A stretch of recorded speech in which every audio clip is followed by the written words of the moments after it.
Señor, que extraemos de hermanos y hermanas, Señor, que se dedican a editar estas películas, Señor, que sin duda alguna, Señor, tienen un fondo, Señor, magnífico, Señor, revelador, inspirador, retador, Señor. Te pedimos, Señor, que tú nos ayudes, Señor, a ser personas, Señor, hombres y mujeres de oración, Señor, matrimonios, que busquen siempre, Señor, tu rostro, Señor, tu palabra, tu voluntad, Señor. Que no nos dejemos llevar, Señor, por este mundo que nos acosa, Señor, que nos tienta, sino que, Señor, todo lo rindamos a ti, Padre. Y ahora, Señor, en este instante también queremos darte gracias, Señor. Gracias por tu muerte en la cruz, Señor. Gracias, Señor, porque sin merecerlo, Señor, hemos sido salvados, Señor. Hemos sido cubiertos por tu sangre, Padre. Y queremos, Señor, reconocer en esta noche, Señor, aquel último momento con tus discípulos, Señor, con aquellos hombres, Señor, a los que tú escogiste, Padre, y que sin duda alguna, Señor, fueron el germen, Señor, de lo que hoy somos nosotros, Señor, la Iglesia de Cristo, Padre. Queremos pedirte, Señor, que tú tengas a bien a bendecir tu palabra en esta noche, Señor, y que participando de los elementos del pan y del vino, Señor, una vez más reconozcamos, Señor, que nos hallamos en manos de un Dios santo, Señor, de un Dios justo, misericordioso, Señor, de un Dios soberano, Padre, de un Dios todopoderoso, que dio a su Hijo unigénito para que todo aquel que en él crea no se pierda, mas tenga vida eterna. Gracias, Padre, por este tiempo. En el nombre del Señor Jesucristo. Amén. La última cena. La última cena se encuentra en varios evangelios, pero yo he escogido en esta ocasión Lucas, capítulo 22, aun cuando también utilizaré algunos extractos de otros de los evangelios. Lucas, capítulo 22, versículos del 7 al 23. Todo estaba listo esa noche. No sabíamos ni cómo ni cuándo Jesús había realizado los preparativos para celebrar la Pascua, pero cuando entramos en ese aposento, cada detalle estaba colocado con esmero en su lugar.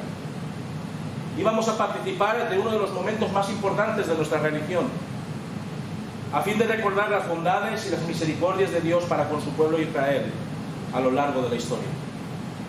Todos los presentes en el aposento conocíamos a la perfección el significado de esta festividad, aun cuando el propósito actual de esta había perdido casi por completo su sentido original para convertirse en una excusa más para exaltar sentimientos nacionalistas, para subrayar la hipocresía religiosa en la que vivíamos y para recaudar un buen dinero a costa de peregrinos y viajeros de todos los rincones del mundo que acudían en masa a Jerusalén.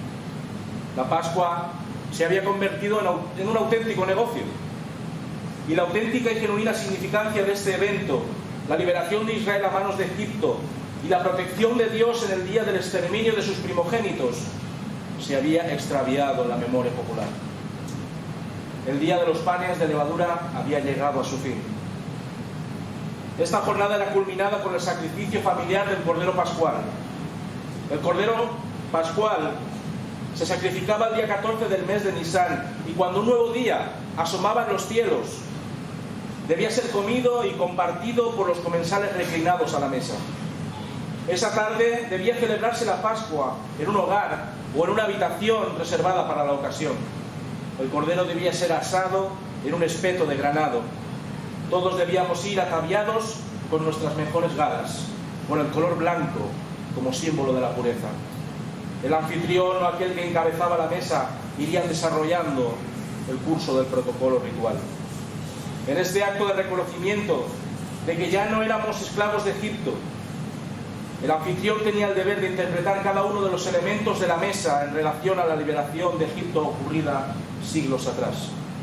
Las hierbas amargas nos recordarían la esclavitud dura y terrible que habían padecido nuestros antepasados. La fruta cocida por su color y consistencia nos traería a la memoria la miserable existencia de trabajos y penalidades que muchos de nuestros ancestros tuvieron que pasar haciendo ladrillos de adobe para Faraón. El cordero asado nos revelaría esa sangre carmesí del cordero que se aplicó a los dinteles, a las jambas de las puertas de las viviendas de los hebreos en tiempos de la explotación egipcia.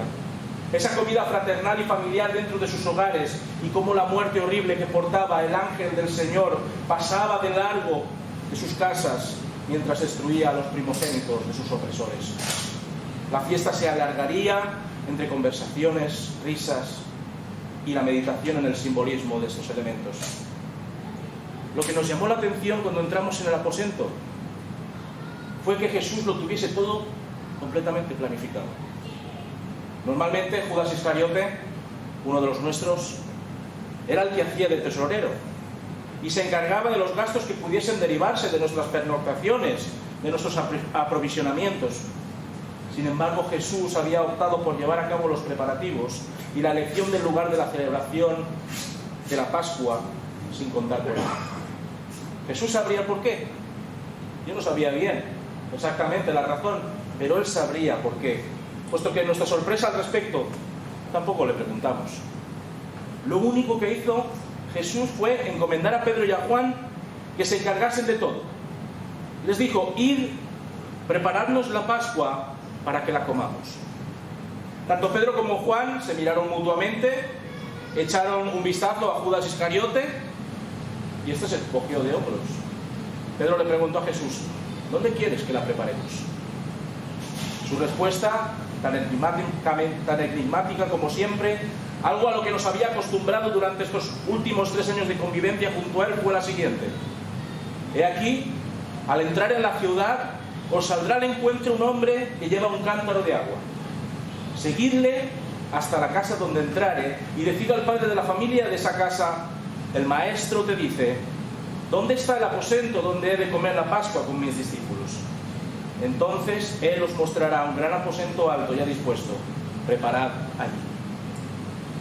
Sabíamos que Jesús había recibido amenazas, que había recibido coacciones de parte de las altas instancias religiosas. Y cuando nos habló de este hombre con el cántaro, no nos pareció nada normal. Estábamos habituados a caminar con pies de plomo en un territorio hostil como era Jerusalén, con sus adalides religiosos siempre poniéndonos lazos y trampas con el fin de ser mal vistos por las multitudes, o para colocarnos en situaciones comprometidas con la autoridad civil romana. No era de extrañar que Jesús hubiese urdido un mecanismo clandestino de comunicación mediante el cual poder encontrar en la noche de Pascua un entorno pacífico, tranquilo, en el que celebrar esta ceremonia tan importante para todos y, como descubriríamos más tarde, para él. Pedro y Juan siguieron las instrucciones de Jesús, mientras el resto de nosotros permanecimos cerca de él, aguardando la señal para poder acceder al gran aposento que había sido elegido y cenar todos juntos. Mientras tanto, Judas Iscariote musitó una disculpa para tratar ciertos asuntos relacionados con nuestra estancia en Jerusalén y no volvimos a saber nada de él hasta justo el instante en el que entramos en un gran salón totalmente adecentado y listo para disfrutar de la Pascua. Al entrar en el aposento, ninguno de nosotros se sintió con la necesidad de lavarse los pies. Esperábamos a alguien que pudiese realizar esta humillante labor, pero nadie se dio por aludido.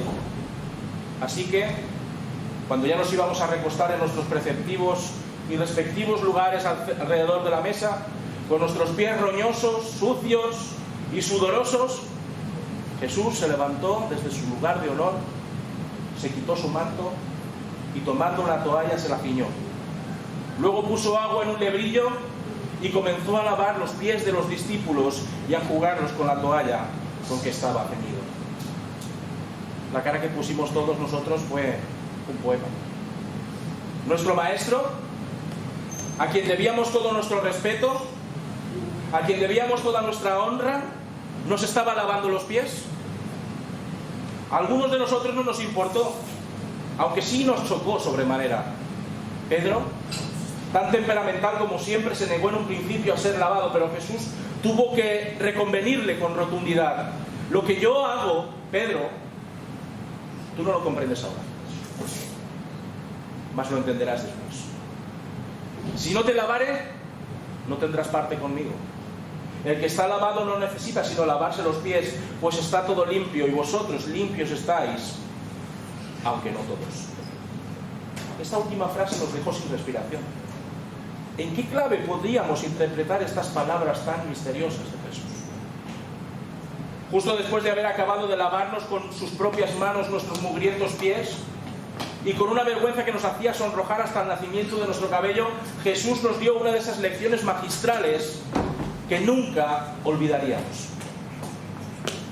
¿Sabéis lo que os he hecho?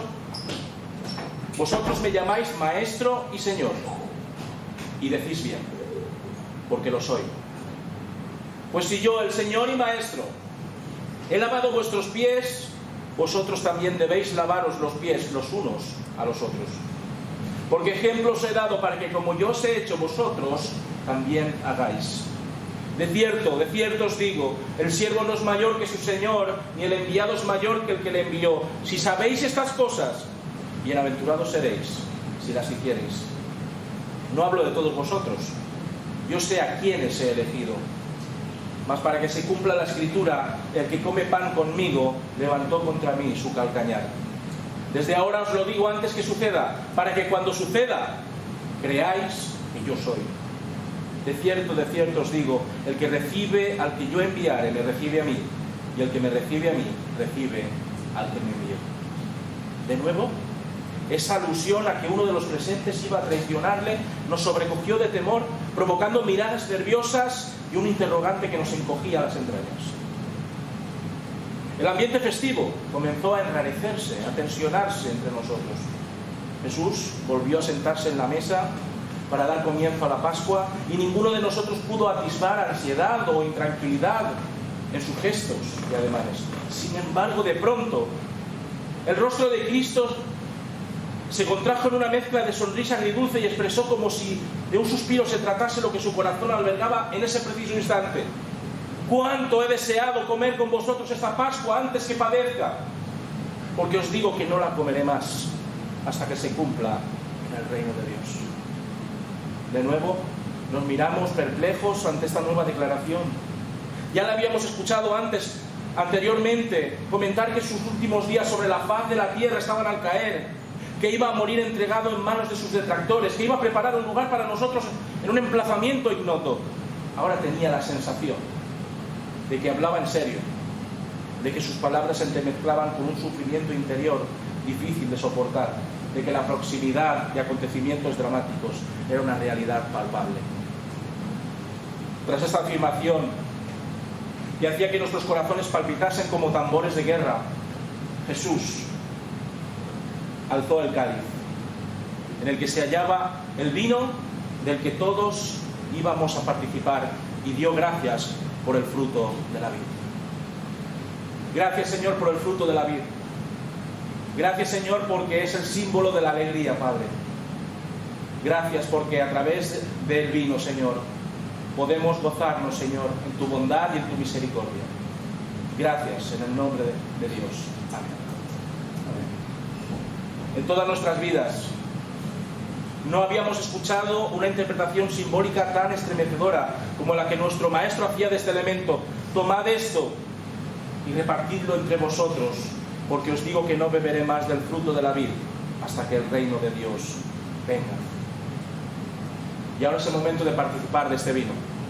Así que todos aquellos que quieran participar del vino, que vengan y tomen su vaso para poder participar de él. Os invito a que paséis hacia adelante y podáis beber del vino y volver a colocar el vaso en su lugar.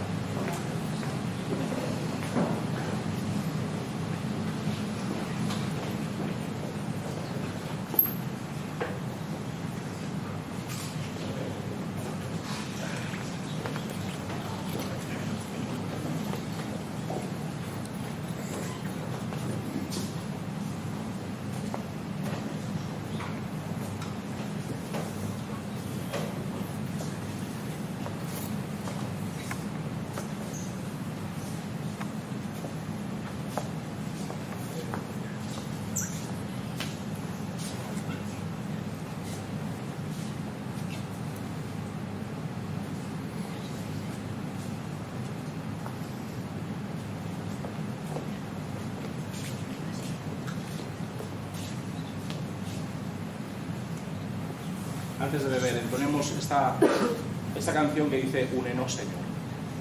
Únenos, Señor, con tu espíritu de amor, que tu cuerpo sea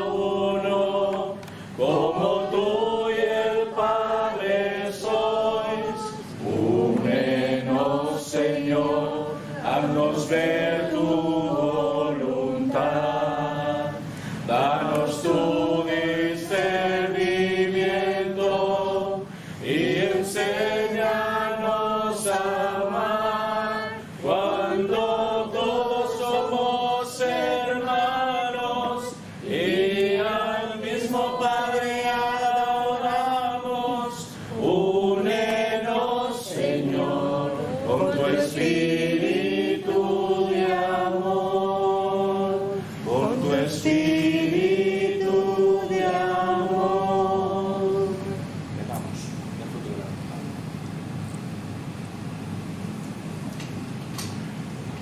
Podéis ir tomando vuestro lugar.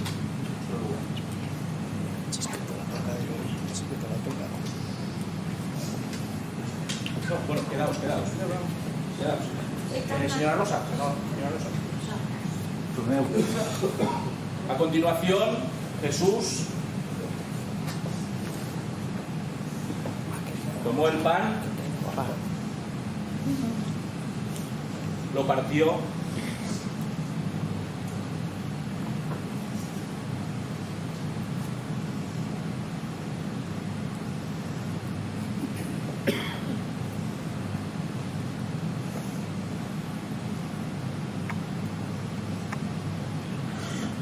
y dio gracias por él al Señor también. Y en cuanto pronuncié unas palabras acerca de este pan, se me hizo un nudo en la garganta. Gracias, Señor, por el fruto del trigo. Gracias, Señor, por este pan que nos alimenta, que nutre nuestro cuerpo, Padre. Gracias por la tierra que da su fruto a su tiempo, Padre. Gracias por todo. Amén. Jesús dijo: esto es mi cuerpo, que por vosotros es dado. Haced esto en memoria. Cojamos un trozo y pasémoslo. Vamos a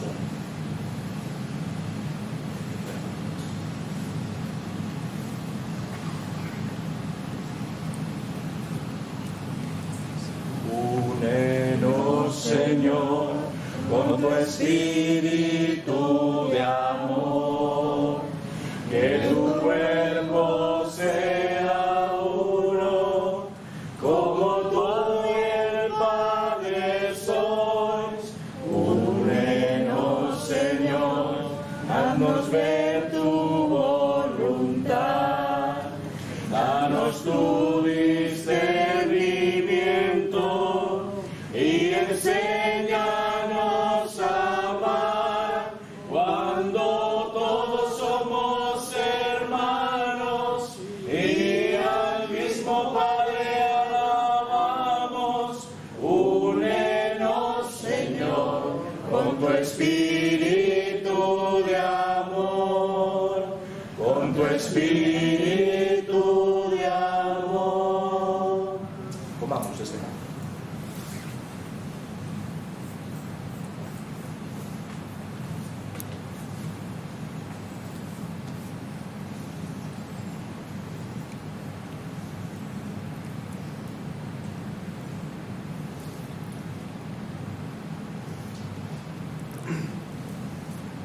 Podéis volver a vuestro lugar.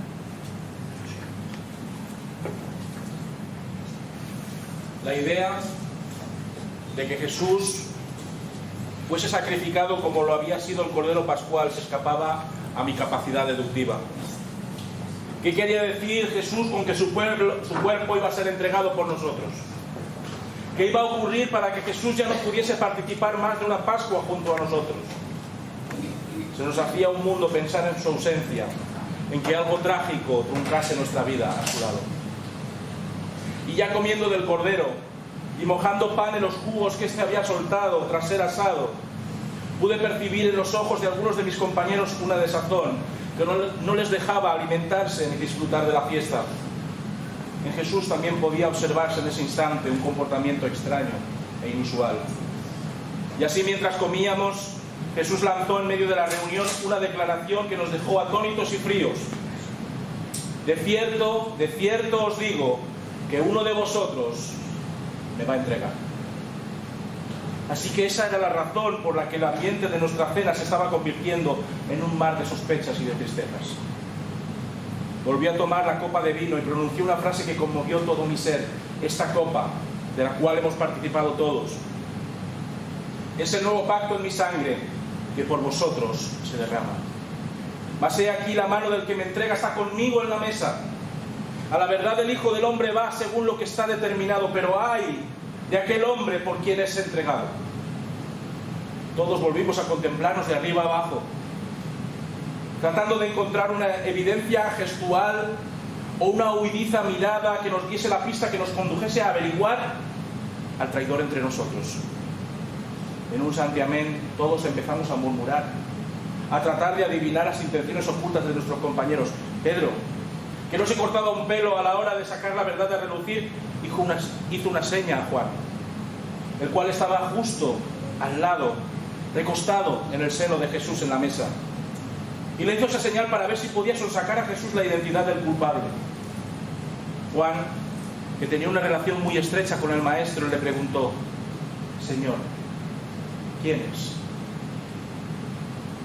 Jesús, extendiendo su mano en la que llevaba un trozo de pan, le respondió: a quien yo diere el pan mojado, aquel es. Juan, atento al gesto de Jesús, pudo comprobar que el receptor de ese pan mojado en la salsa del cordero no era ni más ni menos que Judas Iscariote. Yo también pude verlo. Aunque no entendí muy bien la situación, normalmente cuando alguien te daba a comer del pan mojado suponía un gran privilegio, y por ello nadie le dio gran importancia, menos Juan, que sabía de qué iba el asunto. En el mismísimo momento en el que Judas Iscariote aceptó el pan mojado de parte de Jesús, algo pareció bullir en su rostro. Una especie de maligna sonrisa que sobrevoló sus labios y que súbitamente, tal como vino, desapareció.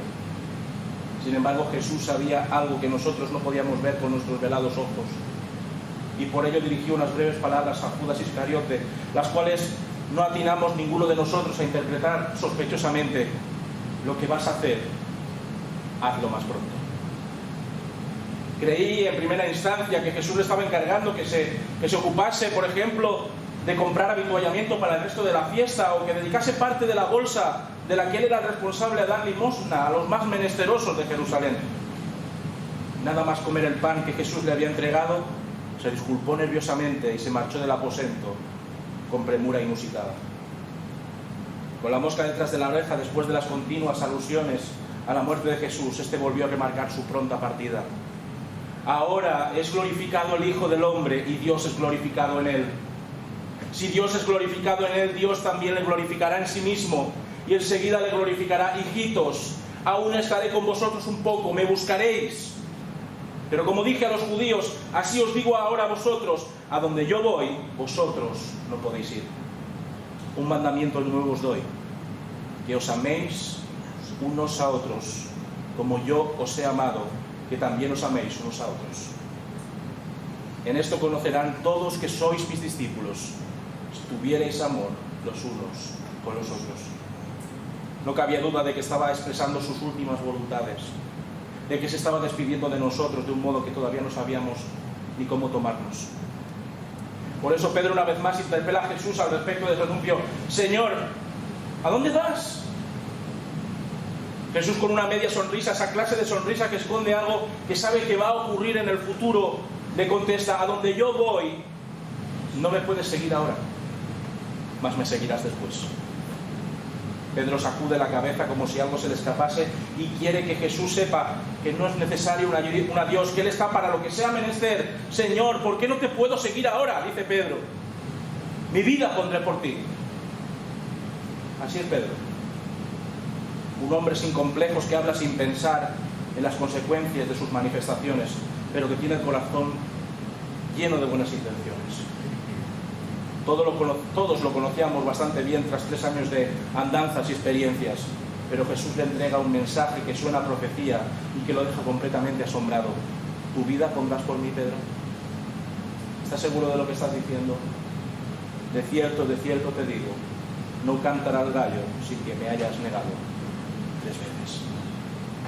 La cara que puso Pedro era de incredulidad, de absoluto desconcierto, algo que pocas veces habíamos tenido la oportunidad de contemplar en él. Su rostro se ensombreció y dio por zanjada cualquier discusión sobre las motivaciones que movían a Jesús a prácticamente despedirse de cada uno de nosotros. Después de que Jesús desgranase sus enseñanzas de lo que iba a suceder con nosotros en los sucesivos años, sobre el advenimiento del Espíritu Santo, sobre permanecer fieles a su legado, a su ejemplo de vida, sobre las expectativas de un mundo contrario a su mensaje de salvación y sobre el galardón que Dios entregaría a quienes perseverasen en predicar el Evangelio a toda costa, se levantó para orar por cada uno de nosotros, para interceder delante de Dios por cada una de nuestras vidas, unas vidas que serían transformadas para siempre en cuestión de unas pocas horas. Al terminar su plegaria, recogió su manto, se puso las sandalias y salió del aposento rumbo a Getsemaní, lugar que Jesús había escogido para encontrarse a solas con Dios en oración. Nosotros le seguimos, ya cansados de tanto trajín, de tantas caminatas, en medio de la noche, siguiendo los pasos de nuestro querido Maestro, con un resquicio de temor todavía en nuestros huesos. ¿Quién nos iba a decir que esa misma noche, en las tinieblas del huerto de los olivos, Jesús iba a entablar la batalla más dura y más cruel de su vida? Una lucha a brazo partido con las tenebrosas manipulaciones de Satanás. Una pelea que nos atañía directamente a nosotros y al resto de la humanidad. Algunos de nosotros recibiríamos esa misma noche el golpe más demoledor de nuestras existencias. Pero esto ya es otra historia que deberá contarse en otro momento. Tengamos una oración para terminar. Señor y Dios, qué noche tan difícil la que tuvo que pasar tu Hijo Jesucristo, Señor. A veces no nos damos cuenta, Señor, de lo duro que tuvo que suponer, Señor, para ti, que tu Hijo, tu único Hijo, el inocente entre tanto culpable, muriese, padeciese, sufriese, fuese entregado, Señor, a la injusticia de los hombres. A veces no nos damos cuenta, Señor, del amor tan grande que manifestaste ahí, Señor. En ese momento en el que lavaste los pies de tus propios discípulos, en el momento en el que nos dijiste, Señor, que ponías tu vida para rescatar las nuestras. Queremos, Señor, agradecerte en este Jueves Santo, Señor, ese sacrificio tan grande, Señor, que hiciste en nuestro favor. Queremos, Señor, reconocerlo en su justa medida, Padre, porque no cabe duda, Señor, de que también esa noche cambió nuestras propias vidas. Porque si tú no hubieras hecho lo que hiciste, si tu Hijo Jesucristo no se hubiera humillado hasta lo sumo y hubiera entregado su vida, su sangre, en favor nuestro, Señor, nosotros estaríamos abocados a la condenación. Por eso, Señor, en esta noche, Señor, la que recordamos el Jueves Santo, Señor, queremos irnos a nuestros hogares reflexionando sobre el precio que costó nuestra salvación. No fue una cosa baladí, no fue una salvación que debamos menospreciar, Padre. Ayúdanos, Señor, a apreciarla y ayúdanos, Señor, a vivir de la misma manera en que vivió tu Hijo Jesucristo, Padre. Gracias por tu Espíritu Santo, que ahora nos alumbra, nos guía y nos enseña, Señor. Te pedimos, Señor, que no nos vayamos, Señor, de aquí sin darte las gracias, la adoración y la alabanza por la redención que tú has conquistado para cada uno de nosotros. Gracias por todo, en el nombre del Señor Jesucristo. Amén. Pues que el Señor os bendiga y os remito al próximo domingo, 10 de la mañana, chocolatada de resurrección, y a las 11 nuestro culto de adoración y alabanza especial de resurrección.